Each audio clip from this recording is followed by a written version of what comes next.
Autant que je sache, mes ancêtres sont arrivés au 19e siècle, à peu près à la moitié du 19e siècle. Enfin, c'est ce que je croyais.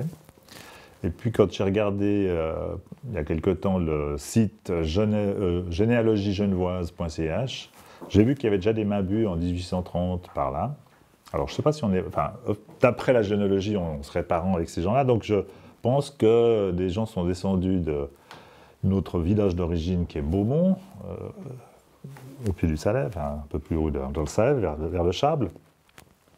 Mais au fond, la famille commence effectivement vers 1800-1850, au temps où la Savoie n'était pas encore française et où les Genevois de ce coin de terre n'étaient pas encore complètement genevois, puisqu'il a fallu attendre la révolution phasiste de 1847 pour que les gens, les habitants des communes réunies, donc de ces communes qui ont été rattachées à Genève en 1816, de Savoie et du pays de Gex, soient pleinement genevois. Et les mêmes droits que les natifs, les genevois de la ville et des mandements. À l'époque, il n'y avait évidemment pas de frontières, mais ses aïeux se sont installés, pauvres comme Job, ou presque, dans une des maisons de chez Micheli, juste à la sortie du village de Lancy, en direction de Charroux. Et puis, en fait, ce qui s'est passé, c'est que, et je crois, parce que malheureusement, on n'a pas d'archives de cette époque. Enfin, celui qui a créé la famille et qui a laissé une trace historique à Genève et dans la commune n'a pas laissé d'archives. Elles ont disparu avec sa maison, qui est juste le petit manoir qu'elle a à côté. Et donc, voilà, c'est plus par hypothèse que je travaille pour dire que cette famille avait notamment deux frères, un qui s'appelait Jean-François et l'autre qui s'appelait François-Rémy. Et tous les deux ont épousé des Parisiennes, ou des personnes venant de France, Bretagne et Paris. Et pourquoi ces gens qui n'avaient pas le sou ont épousé des Parisiennes, ça reste en fait un mystère. J'ai qu'une seule explication, c'est que les Parisiennes en question étaient sans doute en villégiature à Collonges-sous-Salève, puisqu'à l'époque, Collonges-sous-Salève, Bosset et Montier servaient c'était des stations touristiques pour les Parisiens, qui débarquaient là en train, puisque le train date à peu près de cette époque, ou en calèche, enfin bref. Mais disons que pour les Parisiens, pour les Français de cette région, le pied du Salève, c'était déjà la montagne. Les Anglais, eux, étaient déjà passés à l'étape plus éloignée, puisqu'ils étaient déjà à Chamonix, ils avaient grimpé déjà les Alpes. Donc, je crois que c'est comme ça qu'on s'est retrouvés avec des aïeules parisiennes et pas du tout savoyardes. Et l'un des deux frères, Jean-François, a fait un beau mariage puisqu'il a épousé une fille unique d'un faïencier de Paris qui avait pignon sur rue à l'avenue de la Paix, à Paris, dont il est venu au fond le gérant. Il est devenu le gérant de cette faïencerie et il y a fait fortune. Et vers 1870, il a construit les maisons qui étaient là. Donc, il y avait zéro maison. La seule maison, c'était chez anciennement Hanson ou chez Roten. C'était la seule maison du hameau. Enfin, qui n'était pas un hameau, en fait. Il n'y avait que cette maison-là toute seule. Et donc, vers 1870-1880, il construit sa demeure à lui, donc ce petit manoir qui est là à la Mure, avec les écuries, où habite maintenant André Bartassin, la maison du jardinier, où habitent les Trollers, et la ferme.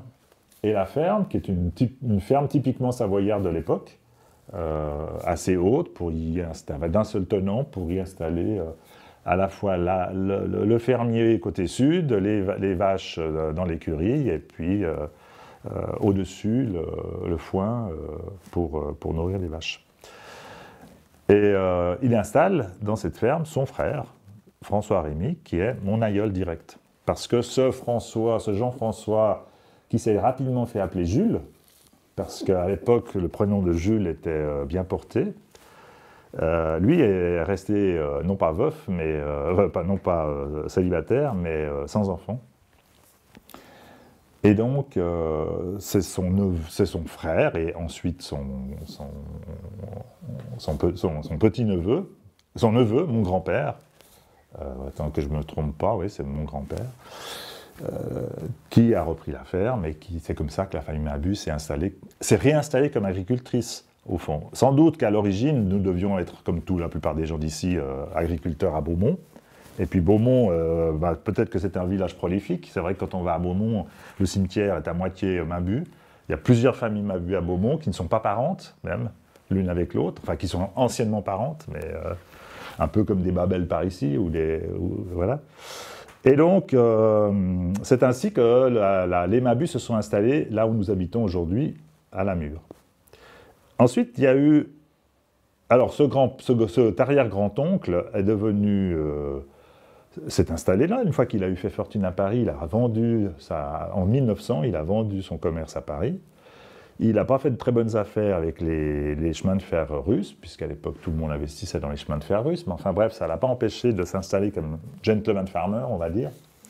Il est devenu maire de la commune, et il est devenu député au Grand Conseil, et il est mort en fonction, pratiquement, en 1925, comme, je crois, à la fois maire et président du Grand Conseil. Et c'est aussi pour ça que mon père s'est appelé Jules, qui est né, en fait, en février 1926, donc quelques mois après le décès, ou même quelques semaines après le décès de cet arrière-grand-oncle, enfin de ce qui est pour moi l'arrière-grand-oncle. François Rémy, donc mon arrière-grand-père, a eu un fils et 4 filles. Et donc c'est mon grand-père, le fils, qui a repris la ferme. Et les 4 filles se sont mariées, et c'est comme ça que nous sommes parents, cousins, avec les Roguet, les Babel de Plan-les-Ouates, enfin de Hadarard, enfin ils ne sont pas très nombreux, mais enfin voilà, les Savigny aussi d'Arard, et puis, qui c'est que j'oublie, Favre, et d'où est issu notamment Michel Pont, l'entraîneur. Donc voilà, grande famille, en grande partie installée ici, hein, ils n'ont pas été chercher leur mari bien loin. Favre, c'était l'ancien instituteur aussi de Composière. Et puis les Roguet, c'est les Dolétra, et puis d'autres familles, c'est aussi une famille nombreuse. Voilà, donc ce qui fait notre cousinage plus ou moins proche. Et puis, donc mon grand-père, qui était fils unique, il a repris la ferme, mais il a eu 2 enfants, mon père et ma tante, Marie-Angelo. Et il est décédé prématurément en 1942, quand mon père avait 17 ans, je crois, 16-17 ans. Et ma tante, Marie-Angelo, devait avoir une vingtaine, tout juste 20 ans. Et donc mon père a repris la ferme, au fond, sans grande possibilité de faire autre chose. Il aurait voulu devenir aviateur, mais bon, il n'a jamais été aviateur. Mais il a fait partie de cette génération d'agriculteurs qui n'avaient pas beaucoup de terrain. La ferme n'était pas très grande. Mais c'est quelqu'un qui avait été formé, qui avait fait juste l'école primaire obligatoire à Comzières. Il n'a jamais fait grand-chose de plus. Il n'a pas pu faire beaucoup plus de formation. Mais c'est quelqu'un qui était très curieux, qui avait l'envie d'innover, et puis qui n'aimait pas trop le bétail. Donc assez rapidement, les 2 vaches qui restaient sur la ferme ont disparu. Il a resté un cheval pendant 2-3 ans, puis ensuite le cheval a aussi disparu au profit du tracteur.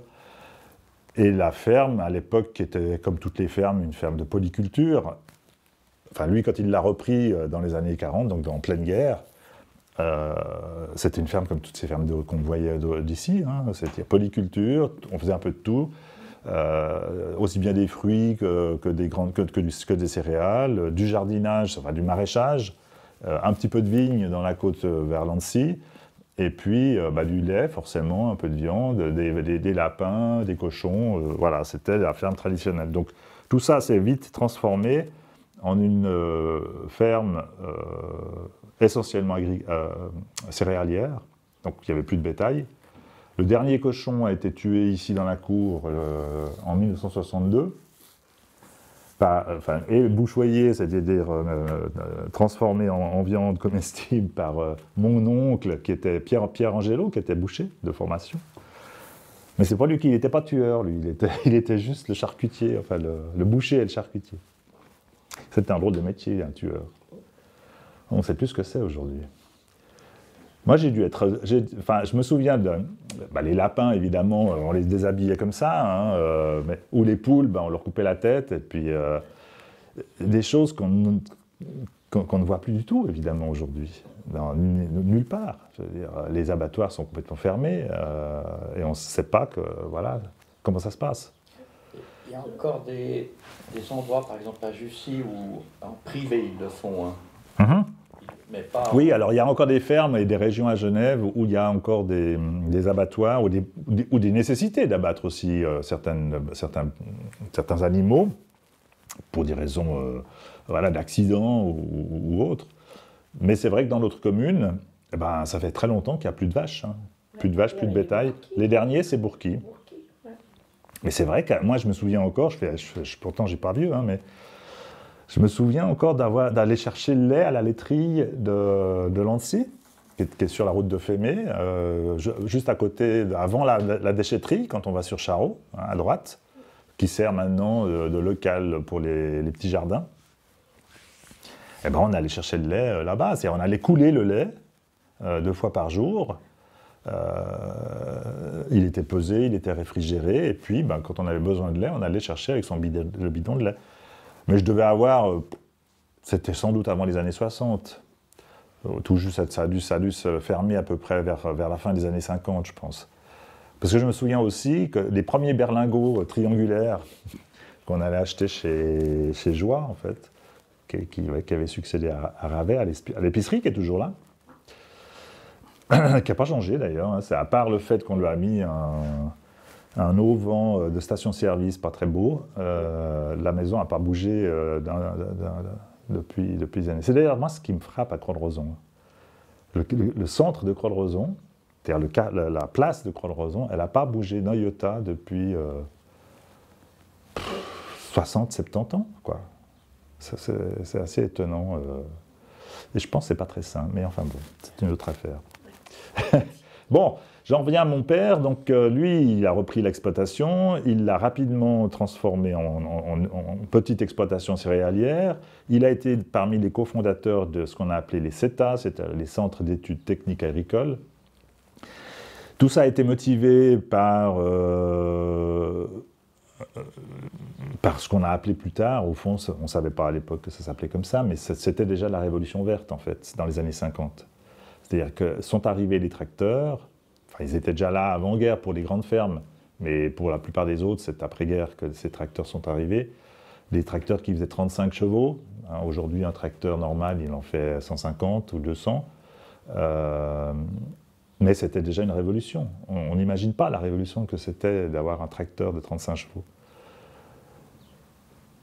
Et avec les tracteurs sont arrivés les engrais chimiques et les traitements chimiques aussi, qui ont juste multiplié par 3 la production. Et ça correspondait à une époque qu'on a complètement oubliée aussi aujourd'hui, qui était une période où on sortait de la guerre. La Grande Guerre de 30... Enfin, pas la Grande Guerre c'était celle de 14, mais la guerre de 39-45, où la Suisse avait survécu tant bien que mal dans différentes circonstances, mais aussi quand même grâce au fait qu'il y avait eu une mobilisation sérieuse, organisée, de produire suffisamment de nourriture pour nourrir toute la population. Ce qui n'avait pas été fait en 14, et donc c'est par le manque de préparation en 1914 que toute l'officialité, au fond, toutes les autorités se sont mis sur pied de guerre, c'est le cas de le dire, voyant bien, dans les années 30, que les choses pouvaient mal tourner, et elles ont mal tourné.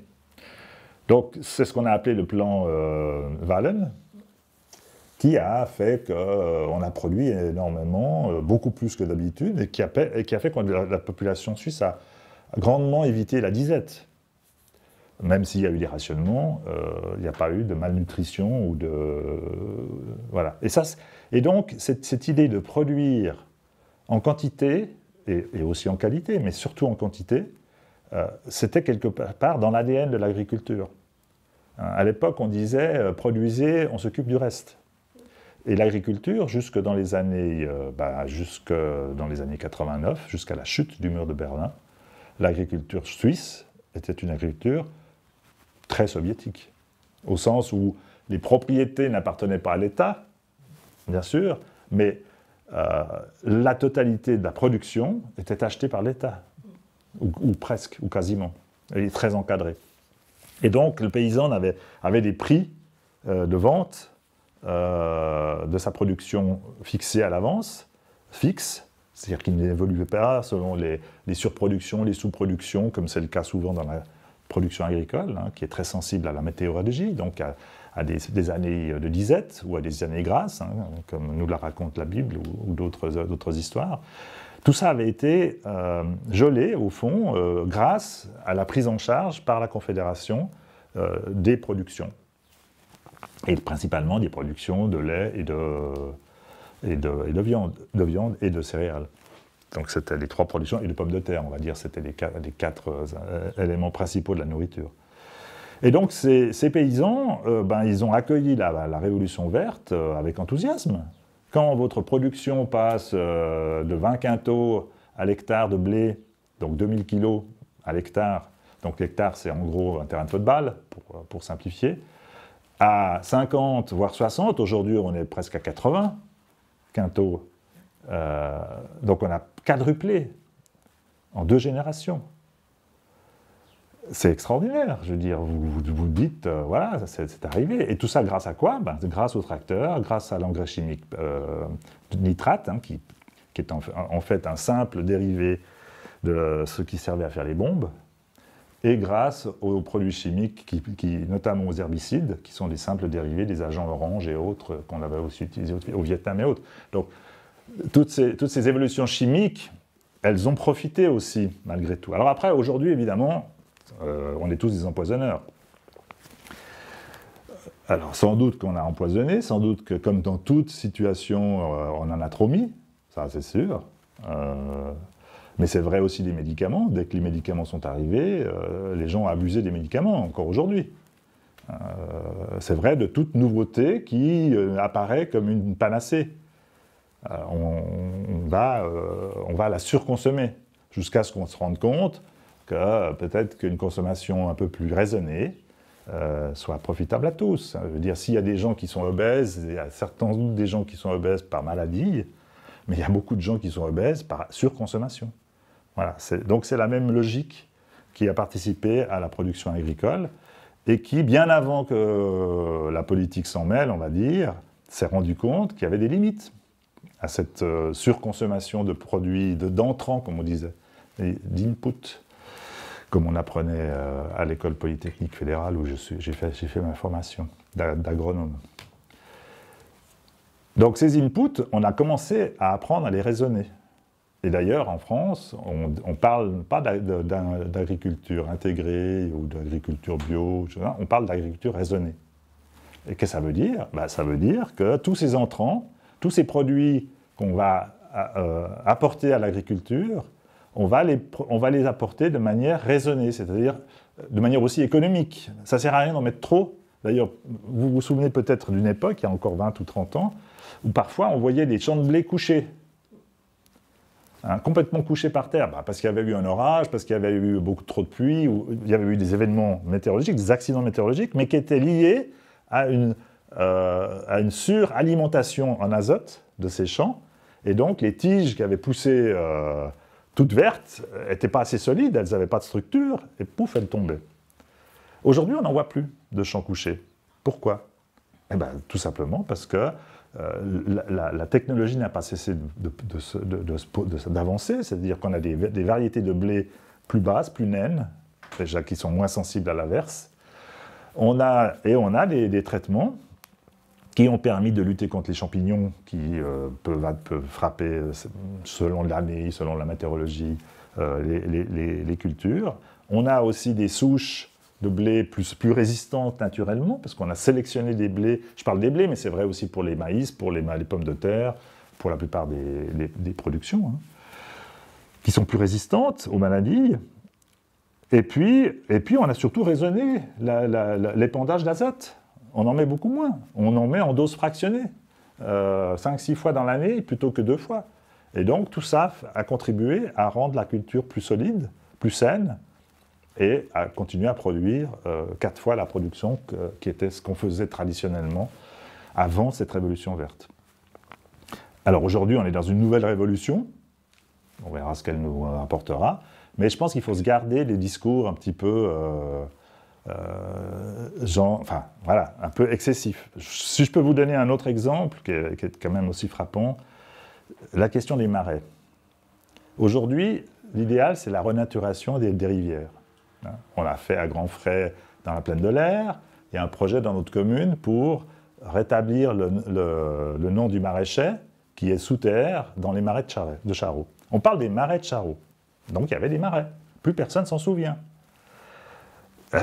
Pourquoi plus personne ne s'en souvient? Parce qu'à un certain moment, l'obligation de produire et la dynamique, si vous voulez, de développement a fait qu'on a considéré que ces marais devaient être asséchés. Ça a été le cas de ceux de Troinay, de la plaine de l'Aire et de Charroux, qui était beaucoup plus petit à Charroux.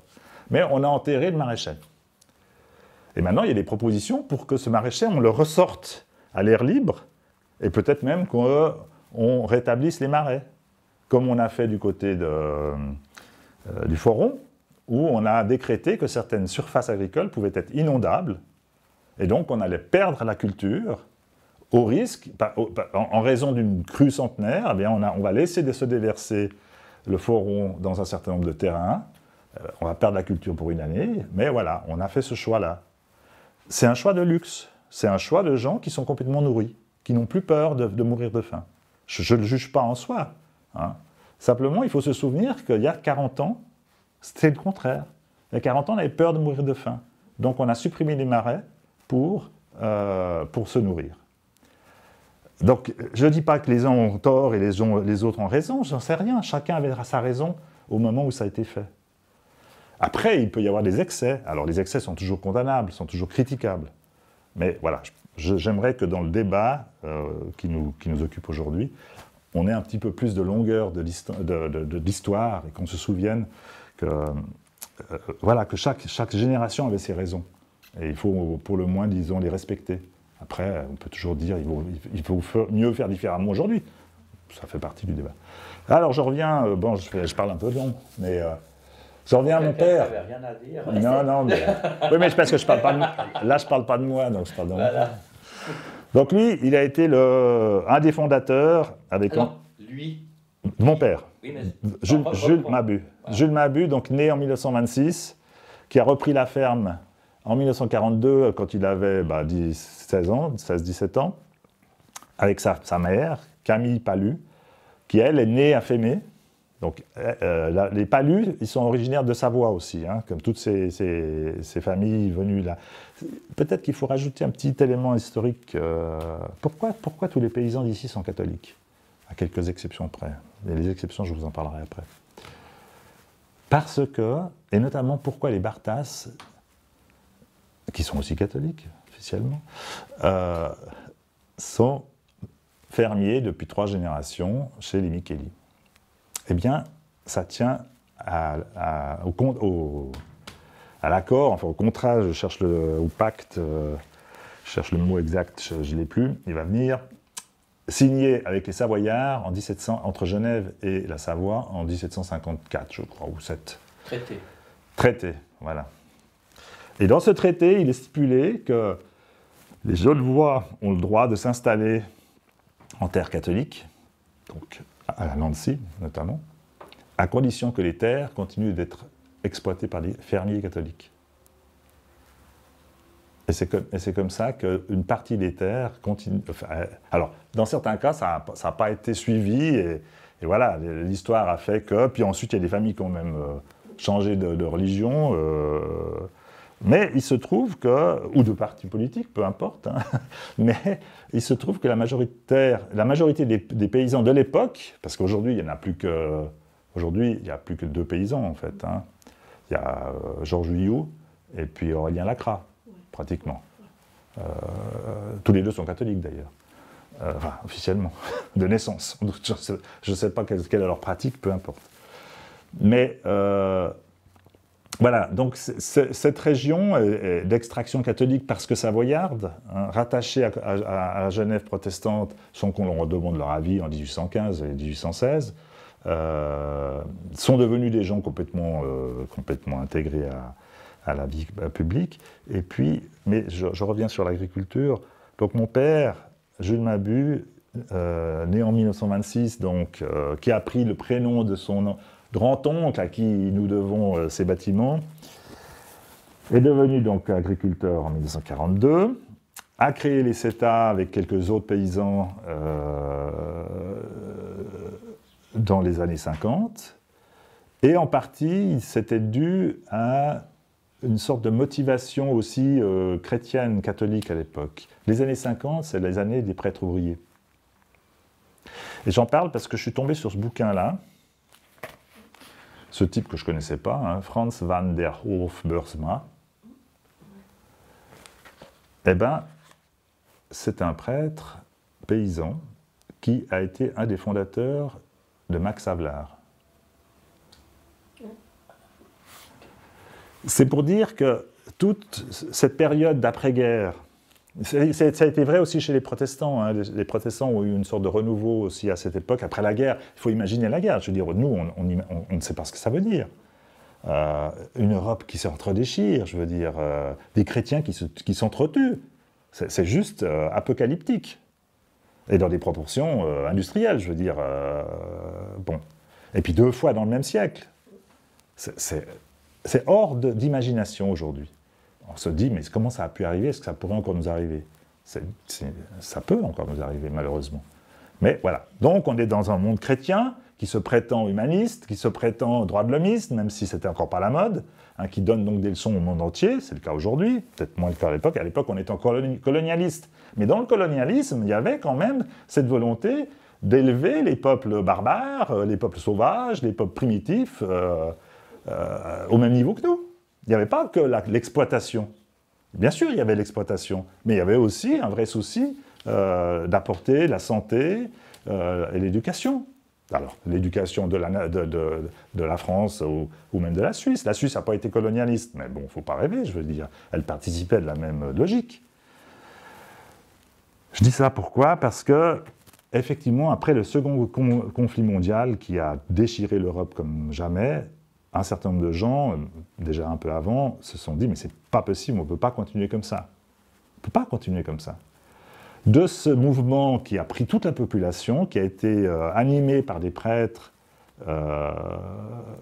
voilà, qui étaient nombreux, jeunes à l'époque, mais c'est la même chose chez les protestants. Hein. Il y a eu le même phénomène de renouveau, de besoin de dire plus jamais ça, et donc il faut qu'on installe des structures, des organisations qui vont nous protéger de ces conflits. Je suis en train de lire l'histoire suisse de Thomas Meissen. C'est la 6e édition en suisse allemand, c'est la première édition en français. Ce bouquin est passionnant. Il est passionnant parce qu'il nous montre que la Suisse, au départ, hein, c'est pas du tout Guillaume Tell et compagnie qu'on a fabriqué après coup, mais c'était les mêmes problèmes. C'est qu'il y avait des guerres privées à l'époque, privées au sens où les barons, enfin, le gros propriétaire du coin voulait accaparer la vallée d'à côté, et puis badaboum, on se tapait dessus. Et ces guerres privées n'étaient pas du tout des guerres saintes, hein, du point de vue de l'Église. C'était des guerres qui étaient détestables. Et donc il a fallu à cette époque, au fond, civiliser ces gens-là, trouver les moyens, par des accords, par des alliances, par des pactes, etc., trouver les moyens de régler les problèmes différemment que par la guerre. Eh bien, l'Europe qui s'est constituée dans les années 50, c'est la même logique que la Suisse qui s'est constituée entre le XIIe siècle, XIIIe siècle et XIVe siècle. La Suisse n'est devenue suisse, réellement, que vers la fin, pratiquement au moment où elle s'est retrouvée déchirée par les guerres de religion au début du XVIe siècle. Eh bien, ce que je veux dire par là, c'est que on vit une période très particulière et très étrange et très inquiétante, en ce sens que on a peur du réchauffement du climat. Or, il y a deux menaces qui sont bien plus graves que le réchauffement du climat. C'est la destruction possible de l'Europe et c'est le problème démographique. C'est-à-dire, chez nous, ça veut dire le vieillissement de la population. Ça veut dire que beaucoup trop de monde seront vieux, j'en ferai partie, et bien trop de jeunes seront là pour faire tourner la machine. Ces deux problèmes sont bien plus importants, bien plus urgents que le réchauffement climatique. Alors, je ne dis pas que le réchauffement climatique n'est pas un problème. C'est un problème, bien sûr. Mais quand on entend les médias, quand on voit les jeunes se mobiliser, personne ne se mobilise pour l'Europe. Personne ne se mobilise par rapport à cette problématique de vieillissement de la population européenne. L'Europe va perdre 5% de sa population d'ici 2050. Je dirais que c'est bien, parce qu'on va moins produire de CO2 si on est moins nombreux. Donc le problème de réchauffement climatique, il va peut-être se résoudre par là-même. Mais enfin, bon, c'est absurde. Mais en même temps, voilà, ce que je veux dire par là, c'est que là, je fais peut-être un peu de politique, mais... C'est que t'es parti... voilà, dans tous les sens. Pas dans tous les sens. Non, mais ce que je veux dire, c'est que... Attends, mais ouais, vas-y. Tu peux quand même revenir sur Jules Mabut, parce que je vais avoir de la peine, moi. Tu comprends, ce qui serait bien, c'est que quand tu parles de Jules Mabut, tu finisses, puis après... Je sais, mais je suis complètement dans Jules Mabut, en réalité. Ah, d'accord. Parce que c'était ce qu'il pensait, lui. Je suis complètement dans lui. Lui, il a vécu cette période des années 50, et il a participé à la reconstruction de l'Europe, à son niveau, hein, bien sûr. Mais il était complètement dans cette pensée que je dis là. Lui, c'était un grand lecteur. Il n'avait pas fait l'école, mais il a énormément lu après. Et ça, il aurait été passionné de lire ce bouquin-là. Parce qu'il se serait retrouvé dans ce que je viens de dire. Ces paysans, parce que la Suisse a été créée par des paysans. Hein. Et ces paysans qui subissaient, au fond, les crises dues à des petits oboros de villages qui voulaient prendre un peu plus de pouvoir, ils se sont protégés, tout simplement, contre ces gens-là. Aujourd'hui, tout ce que mon père a fait pour construire la Suisse d'aujourd'hui, et tous ceux qui avec lui, je veux dire, dans le monde paysan, c'était la même chose, c'était se protéger contre le marché, contre les fluctuations du marché. Et puis ce père-là, il fait la même chose. Max Havelaar, c'est un label qui le protège, qui assure un débouché à certains prix, avec certaines qualités. C'est la même logique, c'est le même combat. Et c'est pour ça que alors c'est vrai que tu as raison de dire que je me disperse, mais pas complètement. Pas complètement, parce que c'est vraiment la même logique. Et donc, dans les années 50, ces paysans, ils ont créé ces CETA, qui ont été... C'était quoi les CETA? Centres d'études techniques agricoles. C'était de la formation continue. Comme ils avaient, la plupart, pas fait plus que l'école secondaire à Comzières, jusqu'à 15 ans, hein, certains avaient pu faire d'école d'agriculture, mais c'est tout. Et il a fallu qu'ils inventent comment on met les engrais, pourquoi on en met autant, pourquoi... Toutes ces questions-là, ils ont dû y apprendre sur le tas.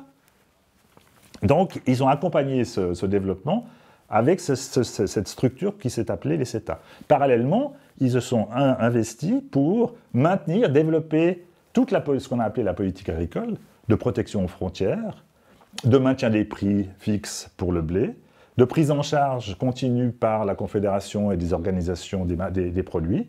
Tout ça, ça a été fait dans la même période, jusqu'au moment où le mur de Berlin s'est effondré. Et là, on est entré dans une autre période. Mais jusqu'en 89, l'agriculture suisse était extrêmement structurée par l'État, et ça, c'était la volonté des paysans, comme mon père. Mon père a fait une manif en 62 ou 64, je crois, à Berne. Ils sont allés à Berne jeter des tomates sur le palais fédéral. À l'époque, c'était l'époque où il y avait des surplus, des trop de beurre, des montagnes de beurre, des montagnes de lait, des montagnes de tomates valaisannes qu'on jetait dans le Rhône, etc. Bon, donc certains les ont jetés sur le palais fédéral. C'était quoi le but? C'était alors que justement, on était confrontés, si on veut, à un drôle de situation, c'est-à-dire que les paysans qui étaient encore à l'époque bénis des dieux par la population suisse parce que leur production avait permis à la Suisse de survivre pendant la guerre, produisaient trop grâce à la Révolution verte. Donc c'était un problème d'ajustement de la production par rapport à la demande. Et ça a pris un certain temps. Et comme la Confédération disait encore, mais il n'y a pas de problème, vous produisez, nous, on s'occupe de valoriser, de vendre les produits, les paysans, ils ont produit. Et ça a créé des montagnes de beurre et des montagnes de tomates et de pommes dont on ne savait pas que faire et puis qu'on jetait de temps en temps. Et puis on faisait des manifestations à Berne pour dire à la Confédération, mais faites votre boulot, quoi. Nous, on produit, vous nous demandez de produire, on produit. Bref. Ça a été jusqu'en 89. Alors, quand je dis ça a été jusqu'en 1989, évidemment, tout s'est adapté progressivement. Il a fallu réduire les productions. Il y a beaucoup de paysans qui ont disparu. Hein. La preuve, c'est notre commune. En 1960, il y avait peut-être encore une dizaine de paysans. Peut-être même plus. Peut-être 12, 15, je ne sais pas. Aujourd'hui, il n'y en a plus que 2. Et c'est vrai dans plein d'autres communes comme ça. Et pourtant, c'est plus que 2 paysans. Ils produisent largement de quoi nourrir la population suisse. Donc ils sont devenus beaucoup plus productifs. Simplement, on leur demande aujourd'hui, la Confédération ne garantit plus les prix et ne garantit plus non plus complètement les protections à la frontière, ça dépend des productions. Et voilà, donc les paysans sont obligés de passer à l'étape commerce. Je vends en direct à la ferme, ou dans l'organisation des paysans, je m'organise pour qu'on puisse tenir les prix. Parce que c'est toujours la question, hein, c'est de tenir les prix. Donc voilà, mon père, il a été ça, et donc au niveau des institutions, lui, il a été très actif dans ce qui existe toujours, la Chambre genevoise d'agriculture, qui s'appelle Agri Genève aujourd'hui. Il en a été le président, pour faire évoluer l'institution, la politique agricole. Et puis, oui, j'avais fait le lien aussi avec donc, ces prêtres qui étaient de la même génération, qui eux, sur le plan spirituel, se disaient il faut reconstruire l'être humain, ces chrétiens qui se sont entretués depuis 50 ans, il faut qu'on arrive à trouver le moyen de vivre ensemble. Donc il y a eu 2 actions qui ont été faites. Il y a eu l'action des prêtres ouvriers qui sont entrés dans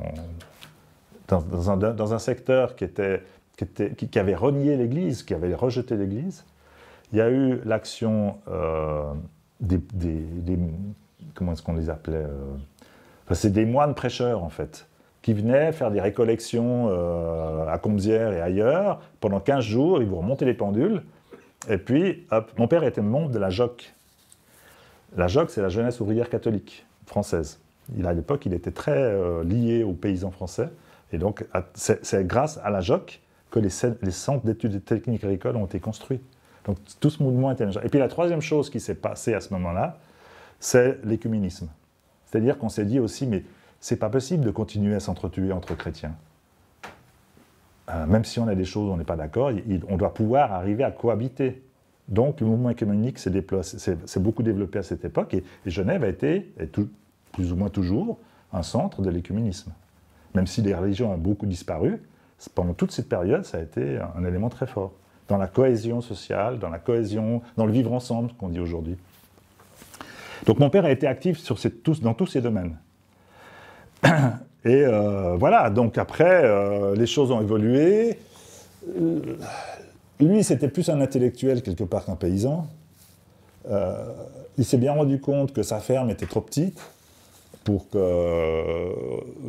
Puis c'était pas vraiment un entrepreneur au sens je crée un nouveau truc.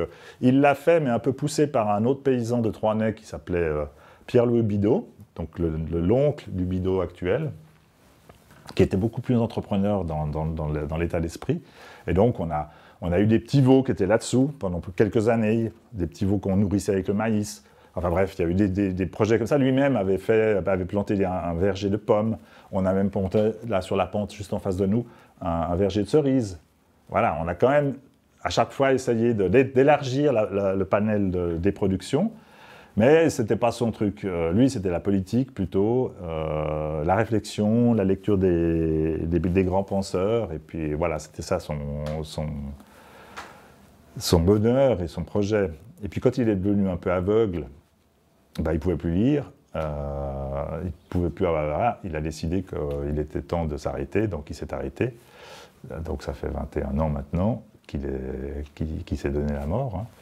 Hein. Donc à l'époque, ça a évidemment choqué le monde. C'était exactement D'ailleurs, Marie-Louise Bartassan nous le redit régulièrement, donc c'est la dernière chose qu'elle a eu à faire comme maire de Bardonnay. C'était l'éloge funèbre de mon père, en mai 1999, année électorale. Et donc voilà, donc mon père a marqué sa génération par ses activités et aussi par sa mort. En ce sens que, encore aujourd'hui, plein de gens se demandent comment il a fait et se disent il a bien fait ou il n'a pas bien fait. Voilà, c'est un débat qui est en plein, hein, on est en plein dans ce débat-là. C'est pour dire que ce père, moi je l'admire quelque part parce que il n'a pas été un vrai paysan en fait. C'était un homme de la terre sans doute, mais pas un vrai paysan. Et il a laissé des traces qui perdurent encore aujourd'hui, y compris dans son dernier acte. La raison de son aveuglement était liée à une ptose des paupières, comme on dit, c'est-à-dire une chute des paupières qu'il ne pouvait plus commander. Donc ça le rendait aveugle quand même. Donc il n'était pas effectivement aveugle des yeux ni du nerf optique, mais du fait que les volets se fermaient et ne se rouvraient pas. Donc il a subi quelques traitements, piqûres, je ne sais plus comment ça s'appelait, pour un peu les mêmes que les bonnes femmes prennent là, pour se refaire les pommettes. Ça dynamise la musculature. Alors ça marchait un temps, puis au bout d'un moment... Alors sans doute qu'il était aussi un peu déprime, sans doute que... voilà, je connais pas, disons, on ne connaîtra jamais la raison fondamentale. Il y a eu un moment où il a décidé qu'il fallait tirer la prise, et il a tiré la prise. Alors, donc il est devenu paysan par les malheurs de sa propre famille, où son père, mort en 1942, l'a contraint à devenir paysan, à reprendre la ferme. Mais en fait, c'était plutôt un politicien dans l'âme, quelqu'un qui réfléchissait beaucoup et qui lisait beaucoup. Et dès les années 50, il s'est présenté, il a été élu conseiller municipal. Et puis, très vite, il s'est présenté aussi au niveau cantonal. Donc, sauf en 1957, il est devenu député au Grand Conseil. Et puis, évidemment, il était encore jeune à l'époque. Il avait souvent sans doute la gueule ouverte. Et il y a eu quelques conflits avec au niveau de la mairie. Donc, c'était Jacques Delettra qui était maire. Et il a profité, sauf en 61 ou 62, je ne sais plus. Il s'est retrouvé premier vient ensuite, ou plutôt, non, il a été élu juste dernier de la liste. Et puis voilà qu'à l'époque, les radicaux avaient réussi à faire élire une femme, c'était la première fois que les femmes étaient élues, c'était Daisy Moret, qui était devenue conseillère municipale, et PDC, rien. Enfin, c'était pas encore le PDC, c'était le Parti indépendant chrétien social. Mon père était aussi indépendant que chrétien social. Avec l'âge, il est devenu toujours indépendant, mais un peu moins chrétien social, comme tout le monde. On devient un peu plus à droite en vieillissant. Mais bref, donc en 61, quand il s'est retrouvé élu, la première ligne ensuite, c'était Cécile Brun. Et donc il a profité, il a démissionné du conseil municipal pour maintenir la paix des ménages dans la commune. Et c'est comme ça que Cécile Brun a été élue en même temps que Daisy Moret, conseillère municipale à l'époque. Et donc lui, il a continué sa carrière cantonale. Donc il a couplé à la fois son syndicalisme agricole, puisqu'il est devenu président de la Chambre genevoise d'agriculture, et puis simultanément président du PDC. Alors je ne sais plus quand est-ce que... C'est dans les années 70, je pense qu'il était président du PDC, j'ai plus de mémoire. Enfin bref, il est resté 20 ans député. Et c'est à cette époque qu'il s'est fait appeler Jules le Rouge. Donc c'est pas parce qu'il a lancé des tomates contre le Parlement fédéral, donc dans les années 60, mais c'est un peu plus tard qu'il a été nommé Jules le Rouge parce qu'il avait déposé un projet de loi pour prélever la plus-value au profit de la collectivité, prélever la plus-value sur les ventes de terrains agricoles. Alors évidemment, ça fait hurler la frange propriétaire des paysans, parce qu'il faut bien voir que dans la paysannerie, il y a deux types de paysans, pas oublier. Il y a les paysans propriétaires, qui sont souvent plutôt propriétaires que paysans, et puis il y a les paysans fermiers, qui sont plutôt, qui sont forcément, qui travaillent de leur travail, enfin qui vivent de leur travail uniquement, qui n'ont pas de rente possible, puisqu'ils n'ont pas de terrain à vendre. Et ça, voilà, c'est quand même deux choses très différentes. Il ne faut pas oublier que les terres agricoles à Genève, 2 tiers des terres agricoles sont possédées par des grandes familles, pas du tout par les paysans. Ça dépend des régions. Enfin, les Barthas, par exemple, ils ne sont pas propriétaires. Ce n'est pas la même chose que quand vous êtes propriétaire. Donc, lui, il avait donc nourri par ses enseignements chrétiens la doctrine sociale de l'Église. Donc, à l'époque, le PDC était complètement fidèle, enfin, essayait, en tout cas pour la plupart de ses leaders et de ses autorités, je pense à des Guy Fontanet, à des Jean Babel, à des gens comme ça, ils étaient vraiment de la lignée chrétienne sociale, personnalisme de Mounier, très influencé par la France, par le MRP français. Donc vraiment, on cherchait à l'époque la troisième voie entre le capitalisme sauvage, enfin qu'il est devenu de plus en plus, et le communisme, dont on savait à l'époque que c'était devenu le goulag. Donc il fallait trouver une troisième voie. Donc cette troisième voie, elle a été théorisée à l'époque sur la base de l'enseignement social de l'Église. Donc ça remonte à toutes sortes d'encycliques. La plus connue, c'est l'encyclique Rerum Novarum de Léon XIII à la fin du XIXe siècle. Mais après, il y a eu plein... Et puis tout le syndicalisme chrétien. Hein, et toutes les associations, y compris le Mouvement populaire des familles. Le Mouvement populaire des familles, dont mon père était membre, c'était des organisations issues de cette mobilisation chrétienne, pas forcément uniquement catholique, hein, protestante et catholique. Donc ça faisait partie de ce que je disais tout à l'heure, c'est-à-dire de ce souci de reconstruire un nouveau monde après ce cataclysme de la première moitié du XXe siècle avec 2 guerres entre chrétiens. Il s'agissait de construire un nouveau monde. Donc, et le PDC a joué un rôle à l'époque central. Il a eu jusqu'à 1/5 des députés. Il y a eu, je crois, au plus fort, il y a eu 21 députés démocrates chrétiens. Et ça participait aussi au niveau européen. Ben, c'était la démocratie chrétienne italienne, c'était la démocratie chrétienne allemande, hollandaise et d'autres régions, espagnoles. Bref, il y avait une sorte de mouvement à l'époque qui était très lié aussi donc, à ce mouvement chrétien social dans les églises. Et mon père était vraiment dans ce mouvement-là. Et puis, bah, naturellement, il est devenu en 1975, Jacques Delettra a quitté la mairie. Lui, il venait, est-ce qu'il avait quitté le Grand Conseil?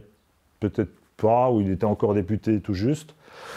Et puis, c'est Jacques Delettra qui a dit un jour au caucus, bon, bah, Jules, c'est ton tour.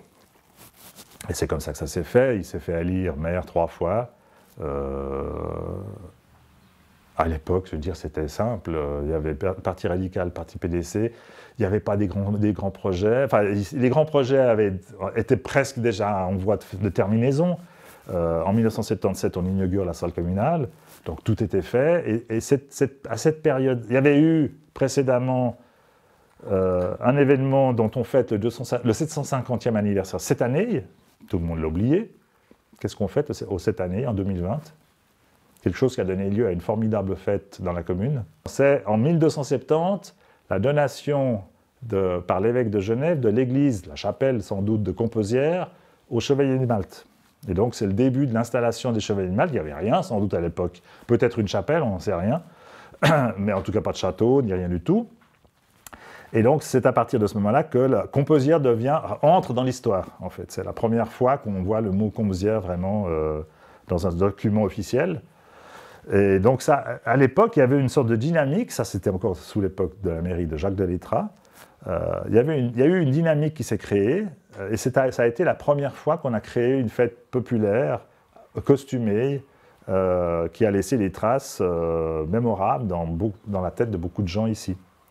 Et dans cet élan, s'est fait l'inauguration de la salle communale, donc une fête 1900, en 1977, également costumée.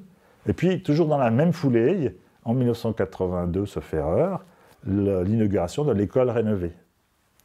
Et puis après, cet élan s'est un petit peu endormi.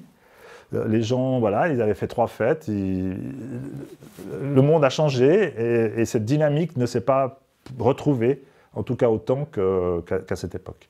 Oui, bien sûr, non, il y a eu effectivement 175e. mais ça n'était pas du tout la même dynamique. Enfin, pour moi, je ne l'ai pas vécu, en fait, avec la... Peut-être que j'étais moins présent, je ne sais pas. Mais il y a eu 2 fêtes, effectivement, qui ont suivi, le 175e et puis le 150e des communes réunies, qui a été arrosée, comme on n'ose pas le dire, mais qui était une fête qui s'est installée à Genève, à Composières, mais qui était en fait une fête cantonale. Mais le 200e anniversaire du rattachement des communes réunies, en 2014, 15 et 16, est-ce qu'il y a eu des fêtes? Aucune fête.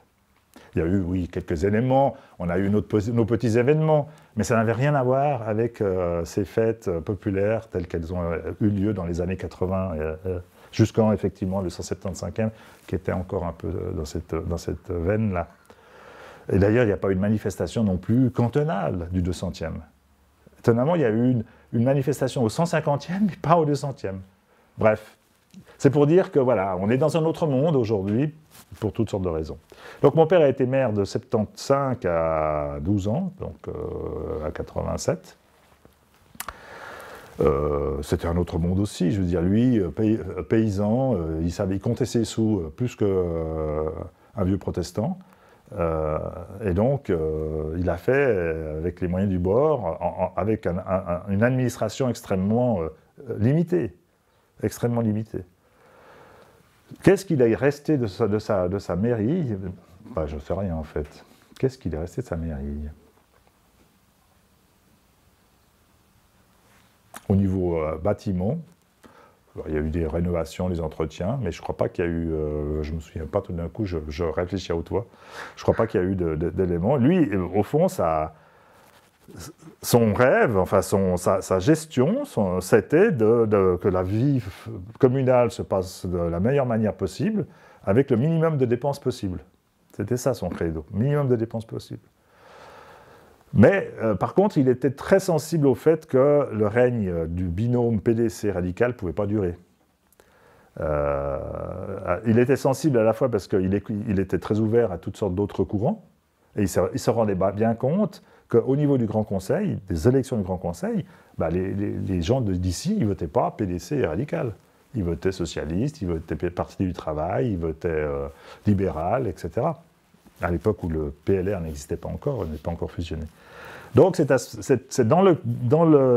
pendant sa mairie qu'il a décidé d'ouvrir la liste du PDC à des hors-partis, qui étaient vraiment des vrais hors-partis à l'époque.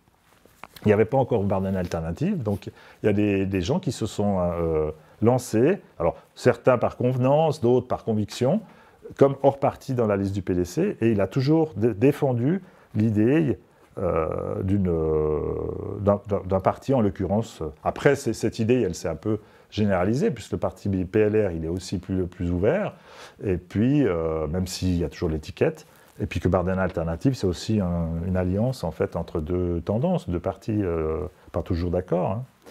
Hein. Voilà.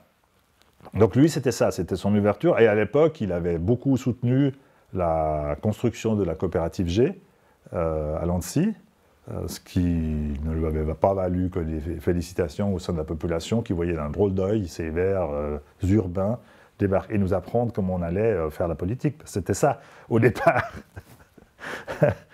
Bref, Marie-Cécile en sait plus que moi à ce sujet-là, puisqu'elle était au cœur du débat, toi aussi.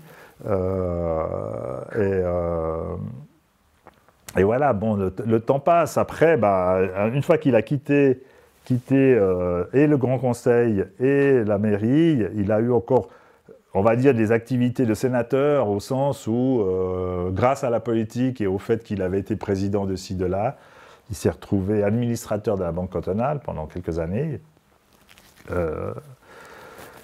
Après, on se pose la question, mais ça c'est vrai pour tout le monde, y compris pour moi, à quel moment on arrive à son stade d'incompétence, c'est-à-dire, il a sans doute été utile, mais il me disait souvent qu'il y a des choses contre lesquelles il était contre. Alors il était le seul à dire qu'il était contre, mais voilà, pas avec assez d'arguments pour pouvoir emporter une décision.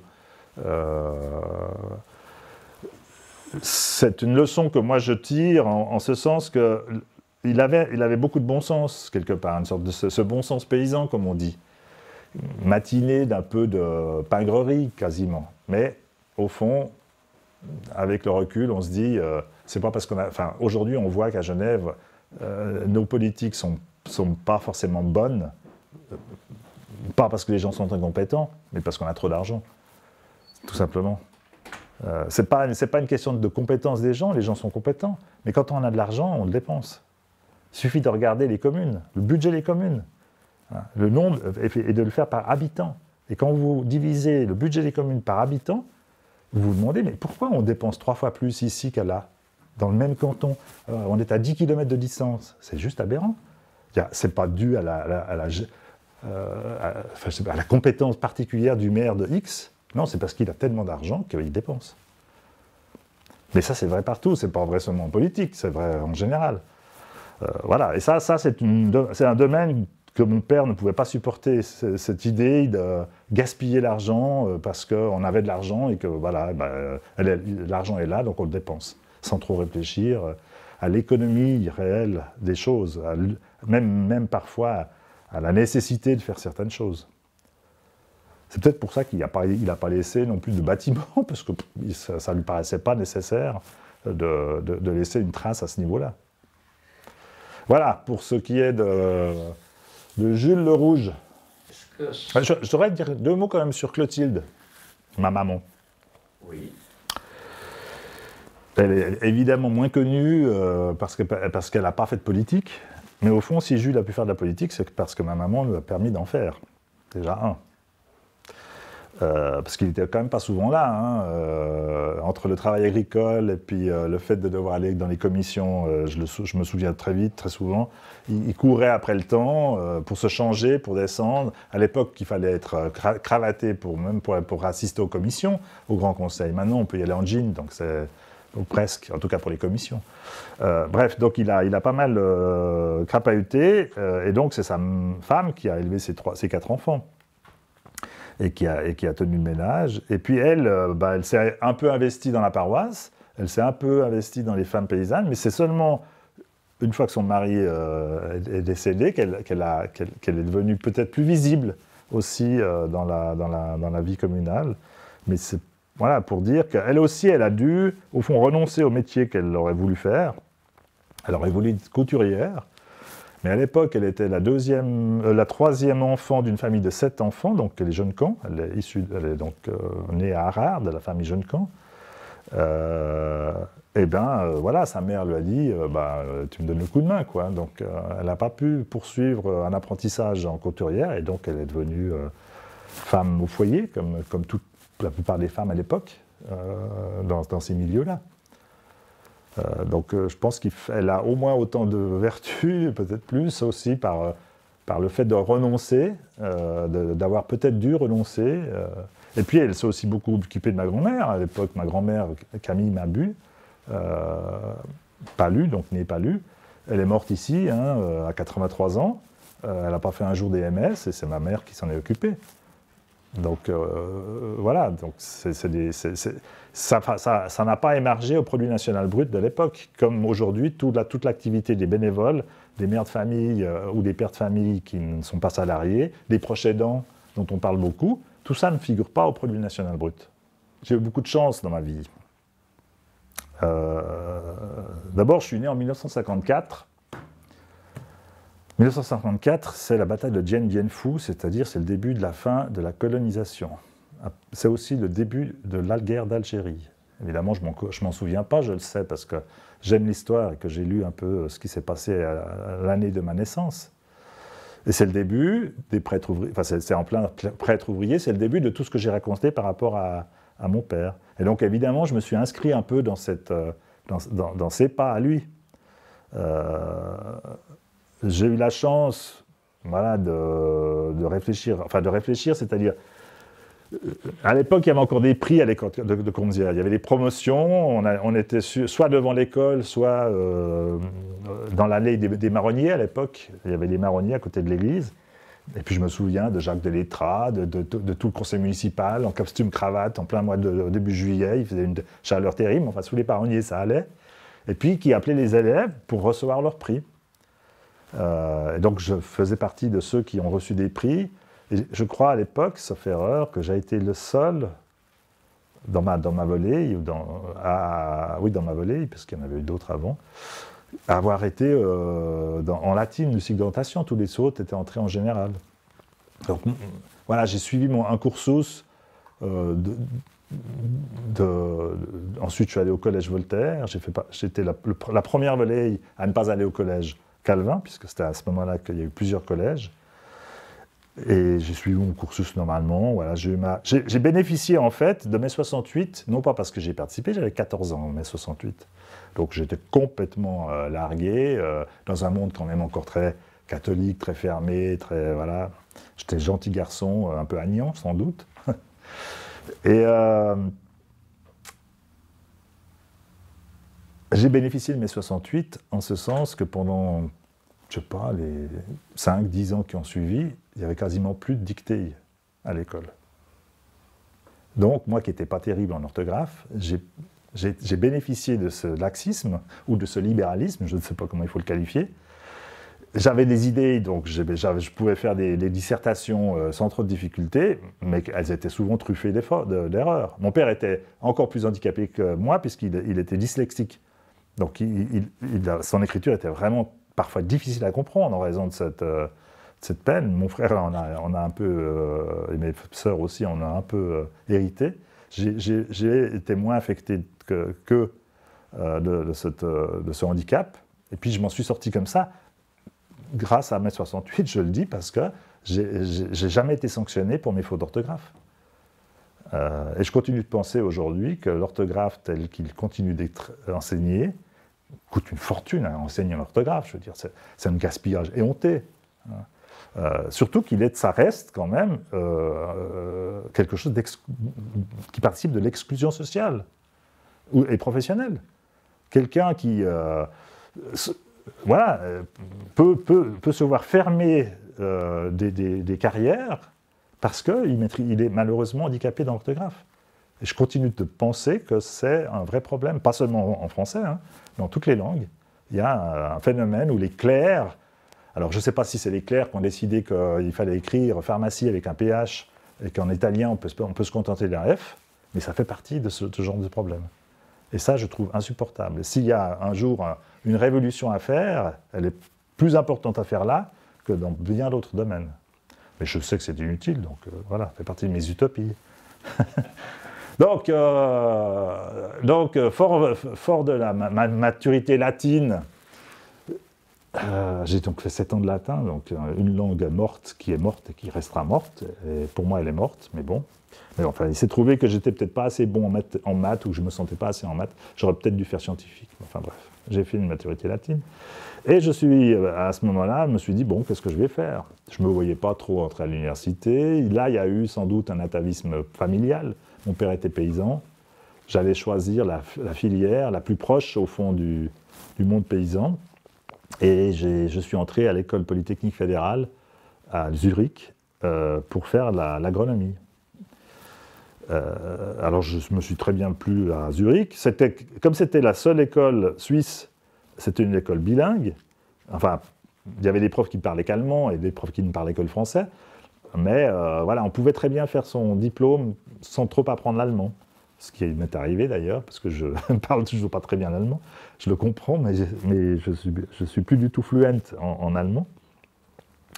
Mais bon, ça m'a donné... Alors, il s'est trouvé qu'à cette époque, j'avais déjà un pied dans la politique. Et évidemment, je me suis retrouvé propulsé aussitôt membre du comité des jeunes démocrates chrétiens suisses. Comme il n'y avait pas trop, il manquait un Genevois, pouf, je me suis retrouvé dans le comité. Donc, ça m'a permis de voir un peu ce qu'était la Confédération, parce que c'est vrai qu'il ne faut pas s'attendre à la formation historique de notre école genevoise pour savoir ce que c'est que la Suisse. Ça fait partie aussi de mes autres grosses critiques à l'enseignement que j'ai reçu. Je veux dire, la Suisse n'existe pas, ou quasi pas, en tout cas à l'époque, maintenant je ne sais pas. Mais comme l'histoire contemporaine genevoise, je veux dire, on est tous des béotiens, on ne sait pas ce qui s'est passé dans le siècle qui est passé, pratiquement depuis la création du canton. On n'a aucune histoire sérieuse, enseignement historique sérieux à ce niveau-là. Bref, donc je me suis retrouvé à Zurich, et très vite dans le comité des jeunes démocrates chrétiens suisses, et là j'ai bénéficié d'une autre chance, on va dire, enfin d'un concours de circonstances, c'est que en Suisse, les présidents, c'est une fois un roman, une fois un Suisse alémanique, une fois un tessinois, et ça tournait comme ça. Et c'était le tour d'un roman. Et le roman pressenti, c'était un fribourgeois, Nicolas Michel, qui a fini par décliner parce qu'il était en train de se marier, et sa femme lui dit, c'est la politique ou moi. Donc il a choisi sa femme, et je me suis retrouvé, le roman de service, à reprendre la présidence des Jeunes démocrates chrétiens suisses pendant 4 ans. C'était l'époque de Kurt Vollgert. Donc c'était sympa, c'était pas du tout aussi exigeant qu'aujourd'hui. Moi j'admire les jeunes aujourd'hui qui sont interviewés à Arena ou à Infrarouge, qui sont présidents ou vice-présidents de partis de jeunes. Franchement, ça n'a rien à voir. Hein. L'exigence aujourd'hui est bien supérieure, sans parler des réseaux sociaux et de la présence médiatique. Nous, c'était vraiment cool. C'était un peu des... Et bref, donc je me suis présenté évidemment aussi comme 5e ou 6e candidat au Conseil national à cette époque-là. Quand je suis revenu à Genève, je ne savais pas trop quoi faire, je n'avais pas trop l'envie d'aller dans le tiers-monde, je ne me voyais pas non plus. J'ai poursuivi des études de politique internationale à HEI, mais je ne me voyais pas non plus sortir. Je suis très sédentaire, hein, je suis très enraciné, comme ça.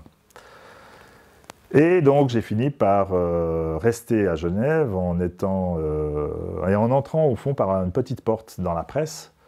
Je suis devenu le rédacteur, puis rédacteur responsable du journal du PDC de l'époque, qui s'appelait Communauté, qui était un journal quasi hebdomadaire, sauf pendant les périodes de vacances, donc on va dire à l'époque une 40aine d'éditions par année.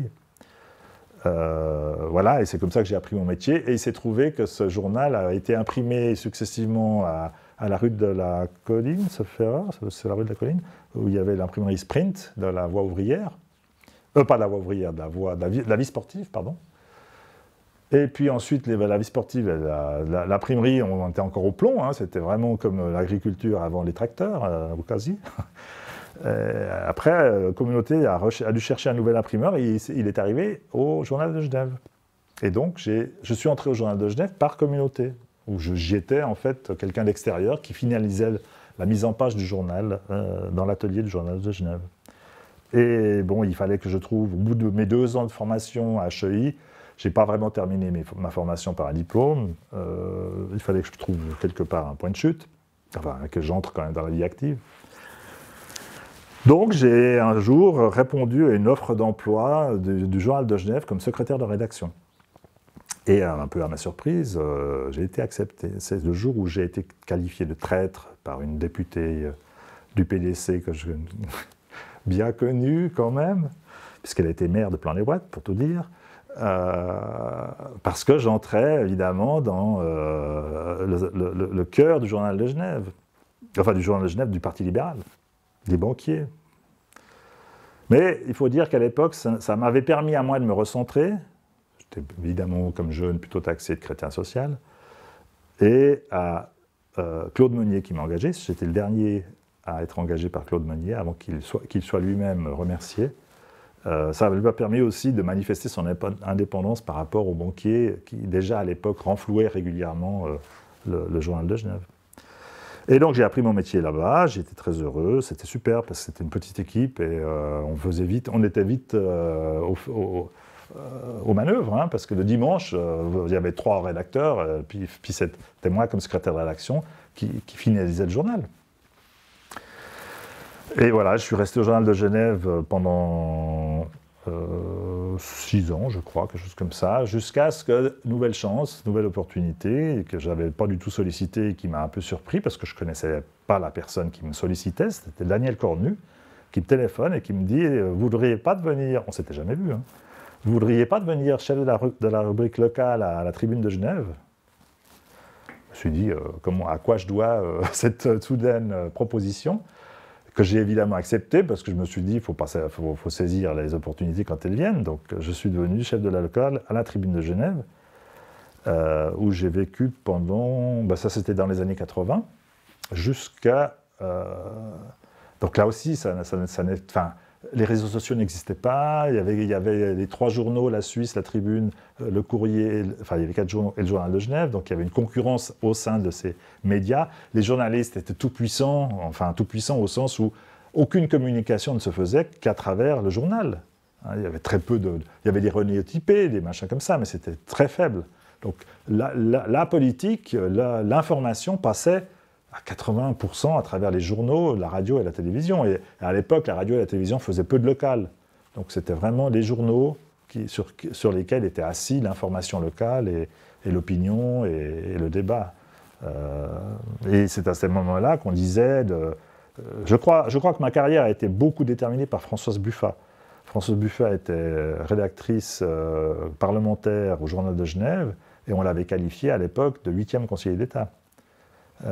Pour dire le poids d'un journaliste qui n'avait pas sa plume, qui trempait volontiers sa plume dans un encrier acide, même du Journal de Genève.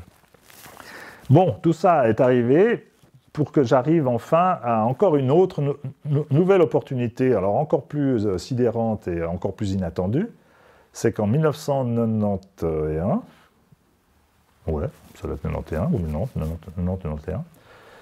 je reçois un téléphone d'Olivier Vaudot, qui venait d'être élu élu conseiller d'État, chef du département des finances, qui me dit, je ne l'avais jamais vu non plus, qui me dit, vous ne voudriez pas devenir mon secrétaire général? Là, j'ai quand même beaucoup hésité, ben, je me suis dit, le saut est quand même un peu grand, et puis qu'est-ce que je vais faire comme secrétaire général au département des finances? Bon, je connaissais un peu les finances, je m'intéressais un peu au sujet, mais je n'avais pas grande idée, je n'avais jamais fait aucune formation de droit, ni de sciences politiques, ni de sciences économiques, ni de rien du tout. Et puis bon, j'ai demandé un peu de temps pour réfléchir, puis finalement je me suis dit, s'il pense que je suis assez bon pour qu'il me sollicite, je vais y aller, on verra bien. Alors j'ai dit oui. Au bout de 3 mois, je lui ai dit, écoutez, je crois qu'on va se quitter en bon terme parce que c'est trop, quoi. J'arrive pas à maîtriser la totalité de la matière. Et puis j'ai pas non plus surtout j'ai pas la routine administrative. Je débarquais comme ça, comme journaliste. J'avais pas l'autorité par rapport à l'administration, qui n'était pas du tout méchante. Ils m'ont accueilli avec beaucoup de sympathie et beaucoup d'aide. Mais à l'époque, il faut dire que le département des finances, c'était un peu le département géré par Jules Mabus, c'est-à-dire c'était pingre. Il y avait très peu de moyens. Le département des finances, c'était surtout l'administration fiscale, qui était un État dans l'État, parce que déjà, historiquement, les deux administrations étaient séparées géographiquement. Elles venaient d'être réunies par Jules Ducret, qui avait créé l'Hôtel des Finances. Mais en fait, c'est vraiment un truc interne. L'Office du personnel, ça gère tout le personnel de l'État, donc c'est rattaché aux finances. Voilà. Et puis, il restait en fait le budget de l'État. Et je me suis plutôt installé et investi dans tout ce qui était budget, comptabilité et surtout information aux députés et au public. J'ai beaucoup servi en fait de communicant au fond dans ce domaine-là. Alors, Olivier Vaudot, c'est dans les années 90, je suis resté 8 ans au département, et la meilleure période, au fond, là où j'ai sentiment d'avoir été utile, au-delà de mes limites, c'est qu'on a entamé, et plus sous la tutelle de Martine Braunschweig-Graf que sous la tutelle d'Olivier Vaudot, enfin les deux étaient évidemment PLR ou libéraux, ça a été le début de la réforme de l'informatique de l'État. Alors ça, c'était un énorme chantier, donc je vous passe les détails, mais j'ai été en grande partie au cœur de cette réforme, du début de la réforme. Et puis l'autre chose que j'ai quand même réalisé, c'est qu'on a quand même rédigé la première loi sur la gestion administrative et financière de l'État de Genève. Il n'en avait pas forcément besoin, comme tout, mais voilà, on est dans une période de codification de normes. C'est assez fou de voir que notre société fonctionne de plus en plus avec des codes et des normes et des lois. Alors, comme si on n'avait plus voilà, c'est cette logique de dire tout ce qui n'est pas autorisé est interdit.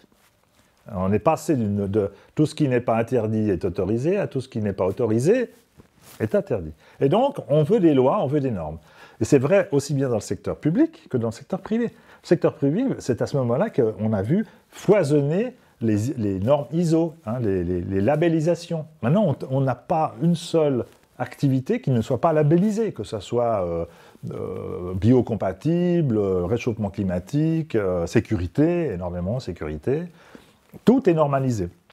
Et la qualité d'un travail, ce n'est pas la qualité du produit final, ni même son utilité, c'est le fait qu'on a respecté les normes qui ont conduit à la production du produit en question. Et donc, ça, c'est un syndrome qui fait que notre société va mourir. Comme toutes les sociétés, elles sont mortes sous la main des normes et des lois. Et on est en plein dedans. Bon. Bref, je quitte Olivier Bedeau. J'étais en fait le seul fonctionnaire, un des rares fonctionnaires à ce niveau, sous contrat non pas privé. Lui avait fait sa campagne électorale en disant je veux pouvoir choisir mon secrétaire général, mes proches collaborateurs, et ils seront sous contrat privé. En fait, ce n'est pas possible d'avoir un contrat privé au sein de l'État, donc j'avais bien un contrat public, mais qui était limité dans le temps. En fait, c'était une sorte de mandat. Donc, quand Olivier Bedeau a décidé, après 8 ans, de quitter le service public, eh ben, je l'ai suivi. Mon mandat est arrivé à échéance. Et comme Micheline Calmirec est arrivée, on s'est salué poliment, mais on n'a eu pas beaucoup de relations. Et puis comme elle ne savait pas ce que je faisais, puisque j'étais plus au service de Martine Braunschweig-Graf que d'Olivier Bedeau à l'époque, elle n'a pas eu de secrétaire général pendant, je crois, 4 ou 5 ans, ou 6 ans. Je ne suis même pas sûr qu'elle en ait nommé un avant qu'elle devienne conseillère fédérale. Mais bon, ça c'est le passé. Pendant cette époque, je n'étais pas journaliste dans les années 90. Donc j'ai pu faire de la politique active. Et c'est comme ça que je me suis présenté comme adjoint à la commune de Bardonnay, où j'ai été pendant 3 ans adjoint. 3 ans seulement, puisque en 97, ça fait erreur, j'ai quitté le service public et les élections ont dû avoir lieu en 98 ou 99, je ne sais plus exactement. Bref, il y a eu... Donc Alain Valder est devenu secrétaire adjoint pendant 6 mois. Et puis ensuite, il est devenu maire en 99. Ce qui permet de continuer à penser que jamais un adjoint n'est devenu maire de la commune de Bardonnay. À l'exception d'Alain, mais Alain n'a été adjoint que pendant 6 mois. Voilà, ça c'est pour la petite histoire, pour ceux qui aiment ce genre de choses. Donc pendant les 3 mois, ces 3 mois ont quand même été fabuleux, enfin ces 3 ans de mairie avec Marie-Louise Bartassa, et qui était l'adjoint radical. À ce moment-là, c'était donc, on était entre 1990, alors que je reviens à 99, moins 4, ça fait 95. J'ai été élu en 1995. Et en 1995, on a relancé, au fond, un vieux projet qui n'est toujours pas abouti, qui est la construction de l'école. Et à l'époque, on a fait comme aujourd'hui des études, peut-être moins coûteuses qu'aujourd'hui, encore que, pour savoir où on allait implanter cette école. On avait étudié l'option de la salle communale, qui aujourd'hui tient la corde, comme on dit. Et on l'avait éliminée parce qu'on considérait qu'à l'époque, on était dans l'idée de faire une demi-école à la salle communale et de conserver le bâtiment scolaire existant à Composières. Et puis, très vite, on s'est rendu compte que c'était un peu absurde d'avoir 2 écoles, enfin 2 bâtiments à 300 mètres de distance. Et donc, on a abandonné la demi-école côté salle communale. Après les études de qualité du bâtiment de la ferme, principalement, on avait obtenu un avis de la Commission des monuments et des sites qui laissait une petite porte ouverte, petite, mais porte ouverte quand même, sur la possibilité d'une démolition-reconstruction. Donc on s'est engouffré dans cette petite porte, peut-être trop petite, mais enfin, dans l'idée de dire, eh bien, on va démolir la ferme complètement et on va reconstruire une école à côté, sur l'emplacement de la ferme. Et donc on a poursuivi notre travail en lançant un concours d'architectes qui a eu lieu et qui a donné lieu à un rendu avec une dizaine de projets, dont un projet, le leader, qui était un projet de l'architecte Jean-François Bouvier, Grand Toit. Si vous voulez le modèle, vous allez voir l'école de Corsier, et vous voyez ce qu'aurait pu être l'école de Composières. Non seulement Grand Toit, mais il avait poussé comment dire, le souci d'intégration, jusqu'à, y compris, créer une tour à l'intérieur de l'école, une tour pour répondre, au fond, autour du château. Donc l'idée, pour lui, c'était d'avoir un bâtiment complètement incorporé dans les grands toits que sont Composières, à l'exception de l'école Camoletti, donc l'école de Composières, construite en 1900, pur produit de l'architecture Camoletti, qui n'a rien à faire à Composières, en fait. C'est ça la verrue à Composières, c'est l'école. Mais bon, elle est là. Donc, les architectes qui ont répondu au concours, il y avait deux types d'architecture. Celle de Jean-François Bouvier qui est sortie en tête, donc très intégrante, très grand toit, avec même une tour pour dire on est dans une sorte de lieu historique. Une très bonne école à l'intérieur. Hein, du point de vue pédagogique, c'était très bien fait. Du point de vue de l'extérieur, on peut toujours se discuter. Et puis les autres architectes, tous les autres faisaient des écoles cubiques. Genre de ce qu'on voit aujourd'hui, comme les villas, hein, paf, paf, cube. Le cube a évidemment pas beaucoup plu à la population, et donc tout le monde était content du projet. Sauf que, à l'époque, il y avait une grande bataille entre au sein de l'architecture, déjà, enfin encore, toujours. On n'est pas les seuls à avoir échoué, hein, je veux dire, le musée d'art et d'histoire, il est toujours en panne. Mais tout ça parce qu'on a une bande d'architectes qui sont incapables de se mettre d'accord. Bref. Donc, nous, on a été doublement victimes à la commune de Bardonnay. Et je pense qu'il est important que ça soit dit et clairement dit, et il faut que je travaille mon blog pour le dire. On a été victimes, de cette guerre des architectes qui, à l'époque, ne juraient et ne pensaient que par des écoles cubiques. Alors, ceci dit, je dis qu'ils ont raison à Composières. Pourquoi? Et ça, je l'ai compris qu'après, malheureusement. Je ne suis pas sûr que j'aurais pu influencer la décision, mais c'est seulement après que j'ai compris qu'ils avaient raison. Enfin, qu'ils avaient une raison qui était acceptable, ou qu'on aurait pu accepter et qu'on aurait pu exposer à la population, et donc qu'on aurait pu aboutir. Avec une école cubique à Composières, à l'emplacement de la ferme actuelle. C'est que quand vous regardez Composières, que vous n'êtes pas né à Composières, et que vous le regardez avec un œil aussi neutre que possible, vous vous rendez compte que Composières, c'est 3 bâtiments, enfin 4 avec la ferme, qui chacun marquent leur siècle, mais qui ne sont absolument pas intégrés les uns avec les autres. Il y a le château, qui est qui est une maison forte, carrée, du Moyen-Âge, à qui on a ajouté des tours, pour en faire un château comme on les dessine à l'école. Il y a l'église, qui est une typique église qu'on dessine aussi à l'école, hein, un clocher, un bâtiment, qui est beaucoup plus grande que le château, en volume. On le voit très bien depuis sa colonne d'Arves. Qui a été donc agrandi à sa dimension actuelle en 1830. Il y a l'école Camoletti, la fameuse école construite en 1900, qui n'a rien à faire à Composières, hein, qui est le produit de la République radicale, laïque, qui a imposé une école républicaine laïque à Composières au lieu du papisme conquérant à l'époque. Hein, on était juste à la sortie du Kulturkampf, il faut s'en souvenir. Et puis il y a la ferme, qui était effectivement à l'origine une vieille ferme genevoise, comme on la trouve à la Chapelle ou au musée de Ballenberg, complètement inutile pour l'usage actuel de l'agriculture, qu'on a d'ailleurs à l'époque, en 1920, rehaussé d'un étage, plus on y a ajouté une ferme, enfin un endroit pour y loger le foin, donc un stockage, un silo, sous tuiles. Aujourd'hui, on ne fait plus du tout de silo sous tuiles, mais enfin voilà. Et tous ces 4 bâtiments sont témoins de leur siècle. Et donc la logique des architectes, c'était de dire, ok, si on enlève la ferme, la seule façon de faire la chose proprement, c'est d'y mettre un bâtiment du XXIe siècle, c'est-à-dire un cube. Voilà. Donc sur ce plan-là, ils avaient, on va dire, une certaine raison, sauf qu'à l'époque, personne n'a dit ça. Non seulement personne n'avait dit ça, mais on s'est retrouvé là piégé par un autre phénomène, c'est que l'architecte conseil de la commune, qui s'appelait Dubois-Ferrière, avait été un ancien président de la commission des monuments illicites et était exécré par les jeunes générations des architectes. Et cet architecte conseil de la commune a réussi à nous enfiler dans le jury du concours. Il nous a enfilé une sommité de l'architecture de conservation qui s'appelait...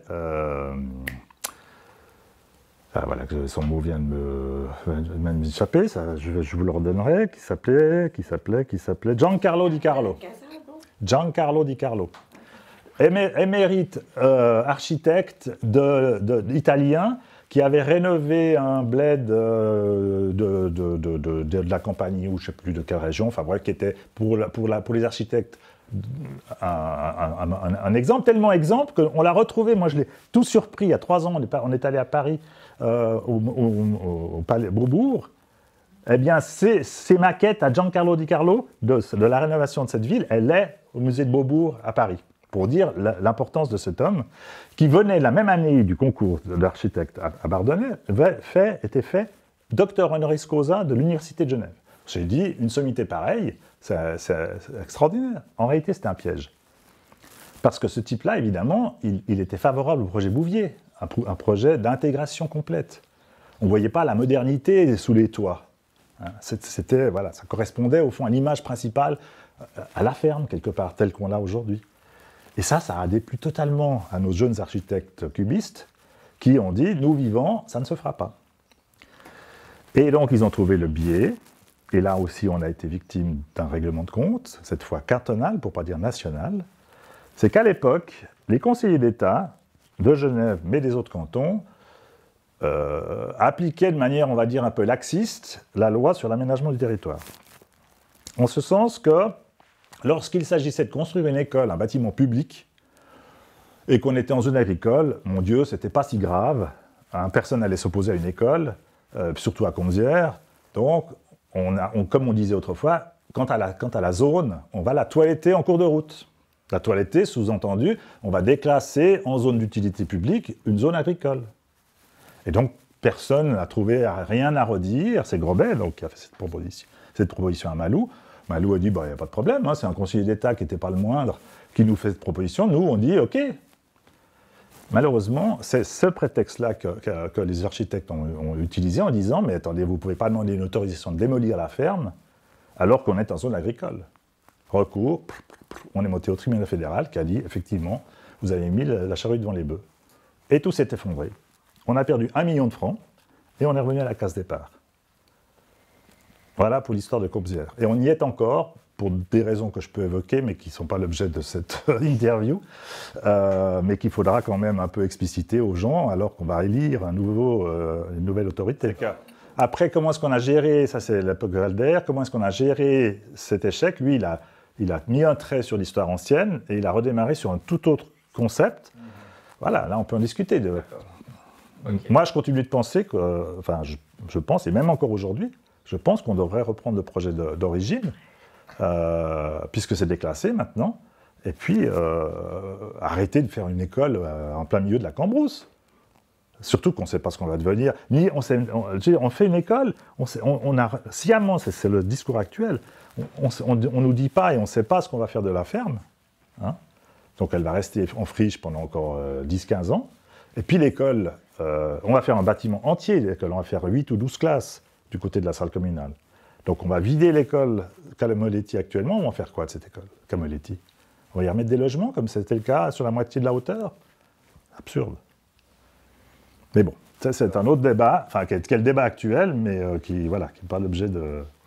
Enfin, qui aurait pu un autre débat, parce que j'ai failli me présenter comme maire, cette fois. Pourquoi t'as pas été?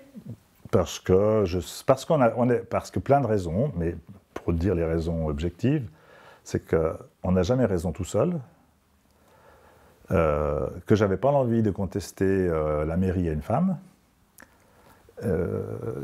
mais oui, c'est comme ça. Et puis que vogue la galère, je veux dire, m'en fous quoi, quelque part. Ça sera la première fois qu'un adjoint sera maire. Alors si justement, ben non, je n'étais pas maire. Ça continue, la logique continue d'être effective. Donc, pour simplifier, moi, il y a une seule chose dont je suis fier dans cette... non pas dans l'histoire du concours, moi, j'ai pas participé, j'ai participé que de manière un peu... parce que j'étais adjoint, puis j'ai suivi les choses, mais c'était pas moi qui étais en charge, c'était Friès et Malou. Par contre, je suis fier d'une chose, mais c'est pour ça que je m'étonne que ce soit Friès qui était adjoint à cette époque, parce que c'est moi qui avais les bâtiments, quand même. Mais c'était Friès. Non, c'était Ou alors il avait les routes, lui? Oui, il avait les routes. Parce que lui, il avait Il y avait les fait, routes. il Parce avait qu'il a fait fait la son petit piste chemin. cyclable. Oui, Ouais. la piste cyclable. Non, mais c'est avant la piste cyclable. Non, non, mais son petit chemin avec son Bon, bref. surfaçage. Donc la chose dont je suis fier en 3 ans, si tu veux, c'est d'avoir, sans demander d'autorisation, fait le premier aménagement de l'hangar de Comzières. Ça nous a coûté 200 000 francs d'amende, mais si on avait demandé l'autorisation, on ne l'aurait pas obtenu. Un bout de taille, Parce qu'on était en zone agricole. faut l'enlever. Ah oui, pardon. Parce qu'à l'époque, on était toujours en zone agricole.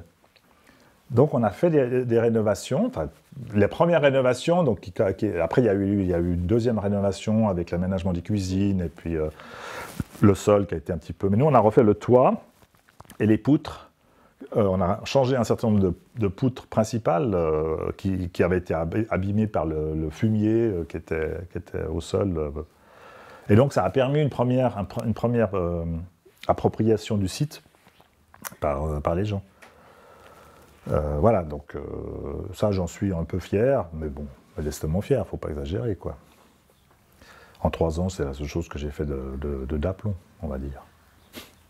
Et là, par contre, la chose dont je ne suis pas fier, c'est justement d'avoir pas réussi à l'époque à comprendre la logique des architectes. Moi, je m'en fiche de savoir qu'on ait à Comzières une école cubique, à pont allongé. Ce qui compte, c'est qu'on ait une école, quoi, digne de ce nom. Il faut bien dire qu'à l'époque, la raison principale, c'était pas... Enfin, il y a eu plusieurs étapes, parce qu'avant même qu'on arrive au concours, il y avait déjà eu des réflexions. Hein. Ça fluctuait avec le nombre d'élèves. Il y a eu l'histoire de la Bosna. C'est quand aussi on a supprimé la Bosna qu'on a renforcé la nécessité de faire une nouvelle école. Mais bon, voilà. Alors on vit maintenant depuis 1982. Je crois que le premier pavillon scolaire, il date de 1982. Le deuxième pavillon scolaire, le conteneur, il date de, je sais pas, l'an 2000 ou quelque chose comme ça. Et puis après, le troisième, il date d'il y a 8 ans en arrière, à peu près. Qui n'est pas le plus vilain d'ailleurs, hein, qui s'intègre parfaitement. Au point que je me dis, mais pourquoi est-ce qu'on ne fait pas un deuxième pavillon provisoire dans le perpendiculaire ou dans le préau actuel, enfin je ne sais pas, on enlève les pavillons actuels, et puis, enfin les vieux pavillons, puis on fait un même bâtiment, puis la chose est réglée pour 3 francs 6 sous. Mais bon, c'est sans doute pas assez luxueux pensé pour nos élus actuels. Donc voilà, après moi je suis redevenu, donc quand j'ai fini ma période chez Baudot, je me suis dit qu'est-ce que je vais devenir. Et là j'ai de nouveau, alors c'est vraiment que j'ai eu des chances hein, dans toute ma vie, et ça va être le dernier point, parce qu'après, pour ma chance c'était de me marier avec Marie-Cécile évidemment, ce qui m'a rendu un peu plus suisse. Oui, parce que moi j'étais très savoyard, je suis très savoyard dans l'âme. Je suis très catho-savoyard en fait, quelque part. Alors que Marie-Cécile, elle est fribourgeoise, valaisanne et jurassienne. Alors j'aurais peut-être dû marier une zurichoise ou une lucernoise pour... Mais enfin, Fribourg ou Lucerne, c'est la même chose. Bref. Ma dernière chance que j'ai eue, ça a été, eh bien, au moment où j'ai quitté le service public, en 1997, il s'est trouvé que 2 mois après, mon ami, parce que c'est mon ami aujourd'hui, enfin c'était déjà mon copain à l'époque, Guy Métan, qui était rédacteur en chef de la Tribune de Genève, s'est fait débarquer. Et donc son successeur, qui était rédacteur en chef adjoint, Marco Cataneo, qui n'a pas fait une grande carrière dans la presse, mais qui est toujours dans le groupe... Enfin non, maintenant il n'est plus dans le groupe Edipresse, Intermédia, il est secrétaire ou chef de la communication de l'université. Donc lui a été propulsé rédacteur en chef. Pratiquement dans le même temps, j'avais envoyé mon offre de service à la Tribune, et puis il m'a dit, il n'y a pas de problème, tu peux devenir mon rédacteur en chef adjoint. Et c'est comme ça que je suis revenu à la Tribune. Et que j'y étais pendant 20 ans, dans différentes fonctions, et que j'y suis encore par le petit bout du doigt aujourd'hui, puisque je m'occupe encore des blogs de la Tribune. Donc plein de chances dans ma vie, franchement...